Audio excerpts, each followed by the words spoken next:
Hello, YouTube. You have entered a Tactical Droid knife review, for what it's worth. And I'm going old Jim Skelton here, wine and blades, but that's water, because I was outside in 100-degree weather watching football all day. So I'll stick with the water. Anyway, tonight I wanted to talk about one knife in particular. This new Kershaw that I just recently picked up a couple days ago. It's called the Injection. I'm really happy with this knife. It is a Todd Rexford design. Now, I really wanted to get into the 801 that Zero Tolerance made, but it's just a little out of my price range right now. I've got a few things on my plate that are taking up all my money, but I still like that design. Even though it's been getting a lot of hits, it doesn't have, Hicks are probably buying it too, but it doesn't have the jimping, it doesn't have this, that, or the other thing. The design of this knife, I'm going to try and point out all of its nice design attributes here by the end of this video, is just really, really classically beautiful, I think, for a $40, $50 knife. And the smart thing that I think makers are doing these days, especially with something like this, where you've got a Rexford knife, a custom, where you're talking, many, many, many hundreds of dollars and thousands of dollars, and something Jim said the other night, basically you're paying, or you're getting entered into a lottery just to be able to purchase a knife. So you win the lottery, yay, alright, you won the lottery, now you owe me $800 for the knife. It's like, hey, I understand, like he was saying, I understand, because these custom makers can only make so many knives in a year, or any given period of time. And I understand that, but I think what's really smart is when they do these collaborations for entry-level knives that are very reminiscent of some of the knives that they do that are custom, full custom. And they got little tricks that they come up with. This is a regular pivot, but it looks like it's got a proprietary-ness to it, when in reality it's not. That makes it have a bit of a custom look. It has a very smooth, contoured G10 scale. It has a titanium look, although it is not titanium. It is the good old Alphabet Soup 8CR13 MOV. It's got a very nice clip. Oh, somebody's texting me. It's got a very nice and simple, understated pocket clip, which I'm liking more and more these days as they start to get, goofier and goofier. I'm trying to find a goofy one here. This is that's just ugly. Let's see here. One of the more goofy ones. Kind of doing this in the dark, and it is not working. I guess I've done a good job of avoiding some of the more ugly clips. Some are just a little too simple. Anyway, where was I? Really like this design. If you take a look at this backspacer that they've done here, get it to focus.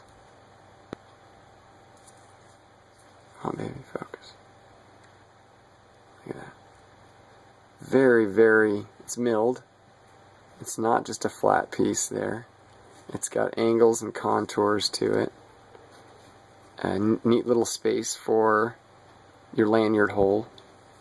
Now, if I were to take this out and have like Alexander Dietz pimp it, or Bauer Blade Works, some of these guys, I could turn that into a purple. I could put moon glow. The sky's the limit with these guys. Carbon fiber if I wanted to replace the G10, although I do think the G10 looks good the way it is. Two-way reversible pocket clip, not up and down, but that's just the way that is. Sharpens up pretty good. I've been using it the last couple days. It's got the phosphor bronze bushings in there. You can see that. It's just a really nice knife, and it's really smart for these makers to get people like me who are a mid-level knife collector into something like that. I mean, now I'm looking at, and some do it even better than others. This is a $40 knife, And you can go in and you go into the Boker and get the Epicenter, which is a Rexford design, for a little over $100, and work your way up, get your progression, you know, and all the way down the line. Todd Rexford's making money. He made money on this collaboration. He made money on this collaboration. And there's other ones, you know, and pretty soon, man, I really want to get that titanium frame lock flipper flat grind. You know, heat colored titanium, blah blah, cha-ching. It's smart. It's good business. I think it's a good idea. You know, Boker does that. Boker gets a lot of knife makers in the door and do collaborations that people really like. You know, their quality control is something they need to work on, but the concept there is good. You know, I see Spyderco doing it. Also, with some really hard to find. Southern is impossible to find, and I think they know that, and that's why that Southern is so flippin' expensive that Spyderco makes.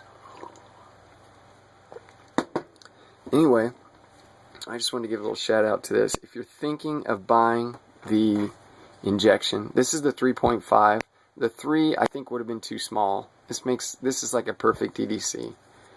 Let me give you let's see what I got here to give you an idea of its size. I've got stick of gum. I've got chapstick. I've got tactical Twix. What else do I have here? Well, that's about it, I guess. But if I was going to be serious and throw some real knives up here, I would put, say, the ZT 0550. Lengthwise, they're just about the same. This weighs about 2 ounces more because all that heavy slab there.